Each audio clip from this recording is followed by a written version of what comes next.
الحمدللہ رب العالمین والصلاة والسلام علی رسولہ الکریم وعلی آلہ وصحبہ اجمعین اما بعد اعوذ باللہ من الشیطان الرجیم بسم اللہ الرحمن الرحیم بلا من اوفى بعہدہ واتقى فإن اللہ يحب المتقین۔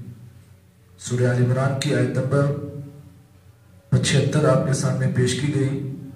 بڑی چھوٹی آیت کریمہ ہے، لیکن اس آیت میں اللہ رب العالمین نے اپنی محبت کو، یعنی اللہ تعالیٰ اپنے کن بندوں سے محبت کرتا ہے، اللہ تعالیٰ نے اس آیت میں اس کی وضاحت کرتے ہوئے فرمایا بلا من اوفى بعہدہ واتقى، کیوں نہیں کہ جو آدمی اللہ تعالیٰ کے وعدوں کو پورا کرے، واتقى اور تقوی اختیار کرے، فإن اللہ يحب المتقین، تو اللہ تعالیٰ بے شک اپنے ایسے بندوں سے اللہ تعالیٰ محبت کرتے ہیں۔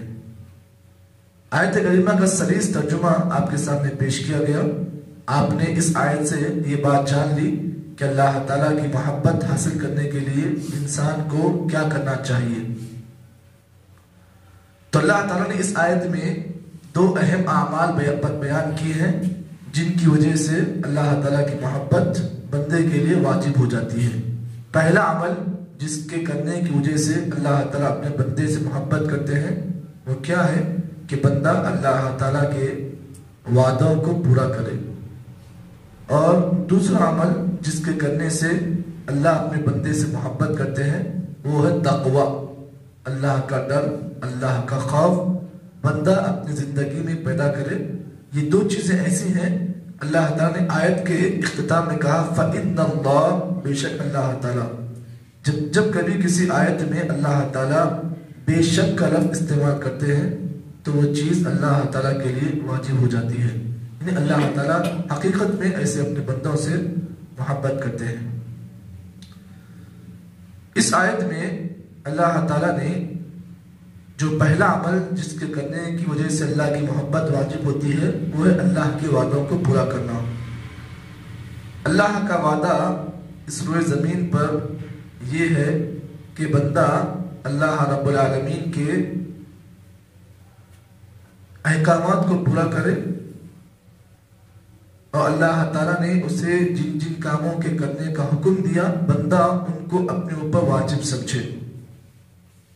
اور اس آیت کریمہ میں ایک بات یہ بیان کی گئی کہ اللہ تعالیٰ نے اللہ کے وعدے کا مطلب یہ ہے کہ اللہ تعالیٰ نے جس طریقے سے یہود و نصارہ کے لوگوں کو اللہ نے اس بات کا حکم دیا تھا کہ وہ اللہ کے نبی کے اوپر ایمان لائے، نبی اکرم صلی اللہ علیہ وسلم کے اتباع کرے اور نبی اکرم صلی اللہ علیہ وسلم کی پیروی کرے اور نبی کے احکامات کو اختیار کرے، یہ اللہ تعالیٰ کا وعدہ تھا اہل کتاب سے۔ لیکن اہل کتاب نے کیا کیا؟ اس وعدے کو توڑ دیا۔ اللہ تعالیٰ نے ان سے وعدہ لیا تھا، دیکھو ایک نبی میں تمہارے درمیان بھیجنے والا ہوں، تو تم کیا کرنا؟ اس نبی کی اتباع کرنا، اس نبی کی پیروی کرنا۔ لیکن یہ قوم بڑی خبیث قوم تھی، یہود و نصارہ قوم ایک ایسی قوم گزری جنہوں نے اللہ تعالیٰ سے وعدہ لیا لیکن وعدہ توڑ دیا۔ ایک ہی وعدہ نہیں، اللہ سے کئی وعدے لیے اس قوم نے، حتیٰ کہ قریب تھا کہ اس قوم کے اوپر اللہ تعالیٰ پہاڑوں کو نازل کرتا، پہاڑ میں دبا کر اللہ اس قوم کو ہلاک کر سکتا۔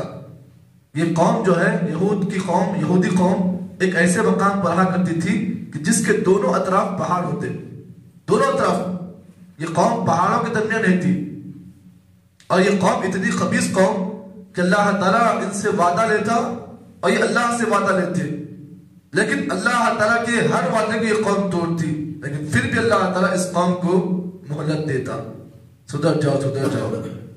تو اللہ نے اس قوم سے یہی وعدہ لیا تھا، یہودیوں سے اللہ نے وعدہ لیا تھا، دیکھو تمہارے درمیان ایک رسول بھیجے جانے والا ہے جس کا نام محمد ہے، تو تم اس رسول کی اتباع کرنا، پیروی کرنا۔ لیکن اس قوم نے کیا کیا؟ اللہ کے اس وعدے کا لحاظ نہیں رکھا۔ تو یہاں پر اللہ نے اسی مسئلے کی وضاحت کرتے فرمایا بلا من اوفى بعہدہ، جو آدمی اللہ کے وعدے کو پورا کرے۔ اب یہاں پر اس بات کو جان لیں، اس قوم نے تو اللہ کے وعدوں کو پورا نہیں کیا، اور ہم سے بھی اللہ نے ایک وعدہ لیا تھا۔ آپ جانتے ہیں اللہ نے ہم سے ایک وعدہ لیا تھا، اور ہم اپنے آپ کا محاسبہ کریں، کیا ہم کتنی حد تک اللہ کے اس وعدے کو ہم پورا کر رہے ہیں؟ دیکھو اللہ تعالیٰ جب مجھ کو اور آپ کو، ہمارے باپ دادا کو اللہ تعالیٰ جب اس دنیا میں اللہ تعالیٰ بھیجنے والا تھا تو اللہ تعالیٰ نے ہم سے ایک وعدہ لیا تھا. آپ جانتے ہیں عالم ارواح جو روحوں کا ایک مقام ہے جہاں پر اللہ تعالیٰ تمام روحوں کو جمع کیا، تمام روحوں کو اللہ نے جمع کیا. دنیا میں بھیج جانے سے پہلے اللہ نے تمام روحوں کو اکٹھا کیا اور تمام روحوں سے اللہ تعالیٰ نے ایک وعدہ لیا. کیا وعدہ لیا؟ وعدہ الست. اللہ نے وعدہ لیا الست بربکم، کیا میں تمہارا رب نہیں ہوں؟ تمام روحوں نے اکٹھا ہو کر کہا قالوا بلا، اللہ تعالیٰ ہم اس بات کا اقرار کریں کہ تو ہمارا رب ہے، ہمارا اس پر یقین ہے، ہمارا اس پر تیرا وعدہ ہے کہ تو ہمارا رب ہے. اللہ تعالیٰ نے تمام روحوں سے جب اس بات کو سنا تو آگے اللہ نے یہ بھی کہا دیکھو میں تمہیں دنیا میں بھیجنے والا ہوں اور کہیں تم اپنے وعدے کو بھول نہ جاؤ. میں تمہارے درمیان انبیاء کو بھیجوں گا، رسولوں کو بھیجوں گا، وہ تمہارے درمیان آ کر تمہارے اس وعدے کو یاد دلائیں گے اور شیطان تمہارے اس وعدے کو توڑنے کی کوشش کرے گا. لیکن خبردار رسول تمہارے پاس آئیں گے، نبی تمہارے پاس آئیں گے اور تمہیں اپنے کیے گئے وعدے کو یاد دلائیں گے. لیکن آج دیکھو کتنا ہم لوگ اللہ تعالیٰ کے وعدے کو پورا کر رہے ہیں. اللہ ماشاءاللہ بعض لوگ ہیں جو الحمدللہ اللہ کے وعدوں کو پورا کر رہے ہیں، لیکن اکثریت ایسی ہے جنہوں نے آج اللہ تعالیٰ سے کیے گئے اس وعدے کی خلاف ورزی کر رہی ہے. اللہ تعالیٰ ایسے لوگوں کو ہدایت دے، سمجھتے. تو اللہ نے کہا بلا من اوفا بعہدی، کہ کیوں نہیں کہ جو آدمی اللہ کے وعدے کو پورا کرے. اور اس بات کو جان لیں وعدہ کر کر وعدہ توڑنا بہت بڑا جرم ہے اور بہت بڑا گناہ ہے. اللہ کے نبی محمد عربی صلی اللہ علیہ وسلم کی حدیثوں کا مطالعہ کریں تو آپ کو حضرت عبداللہ ابن عمر کی ایک روایت ایسی ملے گی جس میں اللہ کے نبی صلی اللہ علیہ وسلم نے فرمایا اربعون اذا كنا فیک کان منافقا خالصا. نبی صلی اللہ علیہ وسلم نے فرمایا کہ 4 علامتیں، 4 خصلتیں، 4 عادتیں جس آدمی کے اندر پائی جائیں کان منافقا خالصا، وہ آدمی خالص منافق ہے. خالص کہتے ہیں، آپ جانتے ہیں خالص کا مطلب یہ ہے کہ پیور. اس طریقے سے آپ جب دودھ لیتے ہو تو دودھ لیتے وقت آپ اس کو اس طریقے سے ہاتھ ڈال کر اس کو انگلی ڈال کر آپ چیک کرتے ہو کہ دودھ پتلا ہے یا گاڑھا ہے. تو اللہ کے نبی نے فرمایا کہ جس آدمی کے اندر یہ 4 عادتیں پائی جائیں وہ پکا منافق ہے. اس کے بعد پھر اللہ کے نبی نے فرمایا وَمَنْ كَانَتْ فِيهِ قُلَّةٌ مِّنَ النِّفَاقِ حَتَّى يَدَعَهَا، اور جس آدمی کے اندر ان 4 علامتوں میں سے نفاق کی کوئی ایک علامت پائی جائے تو وہ آدمی نفاق کی ایک علامت اس کے اندر آ گئی. 4 علامتیں آ گئی تو پکا منافق ہے. لیکن جس آدمی کے پاس اس میں سے ایک علامت یا 2 علامت آ گئی تو اس کا مطلب یہ ہے کہ اس کے اندر نفاق تھوڑا بہت داخل ہو گیا. تو اللہ کے نبی نے فرمایا پہلی علامت اذا حدث کذب، جب آدمی بات کرے تو جھوٹ بولے، واذا وعد اخلف، وعدہ کرے تو وعدے کو توڑے، وعدے کی خلاف ورزی کرے، واذا عاهد غدر، اور جب کسی چیز کا وعدہ کرے تو وعدے کی خلاف ورزی کرے، یعنی وعدے میں دھوکہ دے.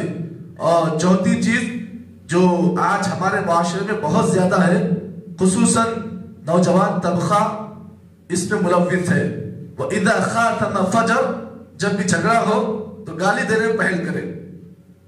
تو یہ 4 علامتیں جس آدمی کے اندر پائی جائیں، نبی صلی اللہ علیہ وسلم کی حدیث جو صحیح بخاری کی روایت ہے، آپ نے فرمایا وہ پکا منافق ہے.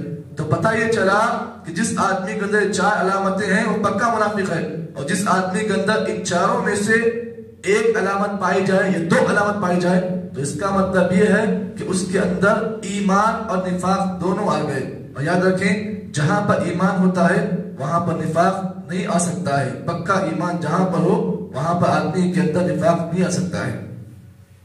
تو بلا من اوفا بعہدی، کہ جو آدمی اللہ سے کیے گئے وعدوں کو پورا کرے، واتقا، اور اللہ کا تقوی اختیار کرے.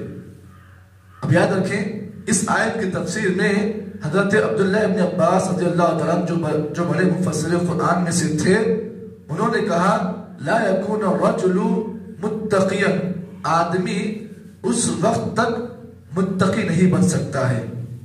یاد رکھو تقوی کا مطلب یہ نہیں کہ آپ نماز 5 نماز پڑھ لیے، ہاں اچھی نماز لمبے لمبے رکوع کرے، لمبے لمبے آپ سجدے کر رہے ہیں تو آپ اپنے آپ کو کہہ رہے ہیں کہ میں بہت بڑا متقی ہوں. یاد رکھو لا یکون الرجل تقیا، آدمی اس وقت تک پکا متقی نہیں بن سکتا جب تک کہ آدمی ان تمام چیزوں کو چھوڑ دے جس میں اس کو کوئی مطلب نہ ہو، جس میں آدمی کا کوئی مطلب ہی نہ ہو، آدمی اس میں انٹرفیئر نہ ہو. مثال کے طور پر دو لوگ آپس میں بات کر رہے ہیں، اب ان کیا کرتا، وہاں بیٹھا ہوا ہے، کیا بات کر رہے کی، اب کیسا سننا، گھستا وہاں پر، حالانکہ اس کا کوئی مطلب ہی نہیں ہے وہاں پر جانے کا نا بھائی، کوئی مطلب ہی نہیں اس کا. دو لوگ آپس میں بات کر رہے ہیں، اب وہاں پر وہ بیٹھا ہوا ہے، دماغ میں شیطان بولتا نہیں شاید بات ہوگی، ارے تو مطلب ہی نہیں تیرا بھائی، تیرا کام وہاں پر جو ہے تو کر لے اور بس لے جا، یہاں پر نہیں، دماغ پورا وہی رہتا ہے. تو کہا اللہ کے نبی کے صحابی رسول نے، حضرت عبداللہ ابن عباس نے، لا یکون الرجل تقیا حتی یترک ما لا بأس بہ، آدمی ان تمام چیزوں کو چھوڑ دے جس میں اس کو کوئی مطلب ہی نہ ہو، آدمی اس وقت تک متقی نہیں بن سکتا ہے. یاد رکھو ایک اور مفسر قرآن جن کا نام حضرت عبداللہ بن عمر بھی ہیں، یہ بھی مفسر قرآن میں سے ہیں، وہ کہتے ہیں کہ آدمی اس وقت تک متقی نہیں بن سکتا جب تک کہ آدمی کے اندر شرک ہو. پتہ یہ چلا کہ متقی مشرک نہیں ہوتا ہے، جو آدمی مشرک ہے اسے متقی کا اگر ٹائٹل دے رہے ہیں تو غلطی ہے. جس کے پاس شرک ہوتا ہے وہ آدمی متقی نہیں بن سکتا ہے.